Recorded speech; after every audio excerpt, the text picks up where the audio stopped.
Hapana. Sisi nasema ni watu ambao tumeokoka. Sasa siwezi, kwa sababu nimeweka agano na Mungu kwamba nitakuwa na mume mmoja. Siwezi kumwacha mume wangu kwa sababu anapitia hali fulani. Kwa hiyo inabidi namheshimu Mungu, naheshimu pia kile Mungu ambacho ametupa katika agano la ndoa. Kwa hiyo na kila sababu ya kumwambia Mungu hata kama napita katika magumu siwezi kuondoka. Lazima nipambane, kuna hatua nyingine. Kutokea pengine majirani kukwambia sasa wewe unakaa unalea hapo mwanaume huyo watoto 4 hao si uondoke, hawakutokea hao ambao hayo yapo, lazima akucheke. Sasa nyingine wasema mwanaume ameolewa, wanasema kwa sababu atamwona Masai, utamwona anazunguka lakini hawajui tatizo ni nini. Watakucheka.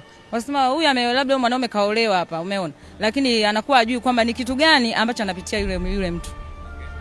Wale ambao wamekuwa wanawakimbia wanaume zao kwenye changamoto, unalipi la kuambia? Nataka niwatie moyo kwa sababu upendo hauangalii hauangalii pesa. Kwa hiyo ina maana mtu anapokuingia katika ndoa sio kwamba atapita katika hali nzuri tu, kuna wakati wa raha na wakati wa shida. Kwa hiyo natakiwa wavumilie ili ndoa yao endelee kuwa salama.